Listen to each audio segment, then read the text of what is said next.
तर बारामतीमध्ये अजित पवारांकडून धनी कुटुंबानं बनवलेल्या किल्ल्याची पाहणी करण्यात आली आहे। त्या संदर्भातली आपण ही बातमी बघतोय। आज अजित पवार हे बारामतीमध्ये आहेत आणि त्या ठिकाणी त्यांनी धनी कुटुंबानं बनवलेल्या किल्ल्याची पाहणी केली आहे। भव्य असा या किल्ल्याची निर्मिती करण्यात आलेली आहे। दिवाळी निमित्त अनेक लोक आपल्या घरात परिसरामध्ये किल्ल्याची निर्मिती तर बारामतीमध्ये अजित पवारांकडून धनी कुटुंबानं बनवलेल्या किल्ल्याची पाहणी करण्यात आली आहे। त्या संदर्भातली आपण ही बातमी बघतोय। आज अजित पवार हे बारामतीमध्ये आहेत आणि त्या ठिकाणी त्यांनी धनी कुटुंबानं बनवलेल्या किल्ल्याची पाहणी केली आहे।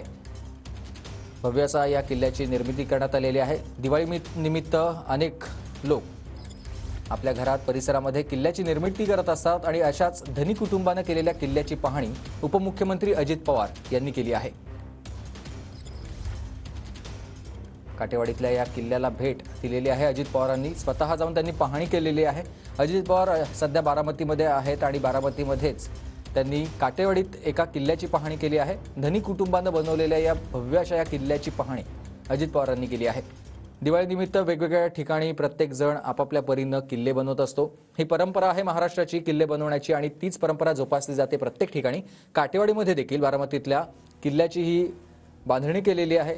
छोटेखानी हा किल्ला आहे आणि तो किल्ला पाहण्यासाठी आकर्षक असा किल्ला पाहण्यासाठी स्वतः उपमुख्यमंत्री अजित पवार हे देखील दाखल झालेत। एका बाजूला आज शरद पवार यांची भेट घेण्यासाठी मोदी बागेत तसंच इतर ठिकाणाहून सगळेच कार्यकर्ते खरं तर त्यांच्या निवासस्थानी पोहोचतात, त्यांना शुभेच्छा देतात। मात्र अजित पवार त्या ठिकाणी गेलेले नाहीत। पण दुसऱ्या बाजूला काटेवाडीत असलेल्या धनी कुटुंबानं बनवलेल्या या किल्ल्याची पाहणी करण्यासाठी मात्र अजित पवार पोहोचलेत। गोविंद बागेमध्ये आज शरद पवार यांना भेटण्यासाठी मोठ्या संख्येनं राज्यभरातून कार्यकर्ते दाखल होतात। आमदार देखील भेटायला पोहोचतात। मात्र त्या ठिकाणी अजित पवार आज गेले नाहीत। तर दुसऱ्या बाजूला काटेवाडीमध्येच धनी कुटुंबानं बनवलेल्या किल्ल्याची मात्र अजित पवारांनी पाहणी केली।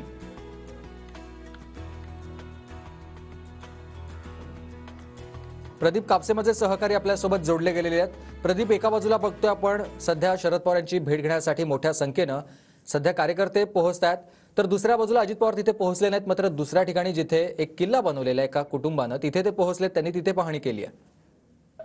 अगदी बरोबर आहे। खरं तर सुमित, दिवाळीच्या निमित्तानं अजित पवार जे आहेत ते काटेवाडीमध्ये मुक्कामी आहेत। काल रात्री त्यांनी किल्ल्याची पाहणी जी आहे ती केलेली आहे। दरवर्षी दिवाळीच्या निमित्तानं धनी परिवाराचा जो किल्ला आहे त्या किल्ल्याला पवार कुटुंब जे आहे ते भेट देत असतं। मात्र डेंग्यूतून बरे झाल्यानंतर अजित पवार हे काटेवाडीमध्ये मुक्कामी होते। त्यानंतर त्यांनी धनी वस्तीत धनी कुटुंबानं बनवलेला जो किल्ला आहे त्या किल्ल्याची पाहणी केलेली आहे। मात्र आज गोविंद बागेमध्ये जो दिवाळी पाडव्याचा कार्यक्रम होता त्या कार्यक्रमामध्ये अजित पवार शरद पवारांना उपस्थित राहून शुभेच्छा देतात का, खरं तर याची उत्सुकता सगळ्यांनाच होती। मात्र अजित पवार हे गोविंद बागेमध्ये आलेले नाहीत आणि पवारांना त्यांनी गोविंद बागेमध्ये येऊन शुभेच्छा दिल्या नाहीत। त्यामुळे संपूर्ण बारामतीमध्ये चर्चा जी आहे ती रंगू लागलेली आहे। मात्र गोविंद बागेतला एकीकडचा कार्यक्रम मात्र कालच त्यांनी किल्ल्याची पाहणी जी आहे ती केलेली होती। त्यामुळे कार्यकर्त्यांना अपेक्षा होती की ज्या अर्थी डेंग्यूतून बरे झाल्यानंतर अजित पवार किल्ल्याची पाहणी करतायत, भेट देत आहेत, त्या अर्थी आज ते गोविंद बागेमध्ये येऊन शरद पवारांना भेटतील किंवा शुभेच्छा देतील। मात्र तसं झालं नाही। अपेक्षित प्रमाणे कार्यकर्त्यांचा हेरमोड झाला। काही कार्यकर्त्यांची इच्छा सुद्धा आहे की पवार साहेबांनी अजित पवारांनी एकत्रित राहावं।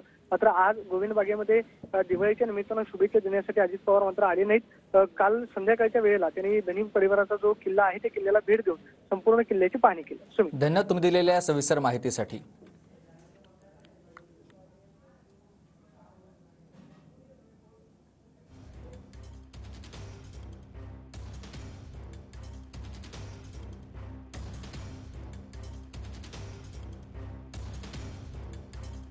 आपल्याला दादा व्यासपीठावरती पाहायला मिळायचे, मात्र आता दादा व्यासपीठावरती नाही। त्यामुळे कार्यकर्त्यांमध्ये सुद्धा एक संभ्रम आहे की संभ्रम कसला, सगळ्यांना माहिती आहे गेले मला वाटतं 22-23 दिवस झाले दादाला डेंगी झालेला आहे।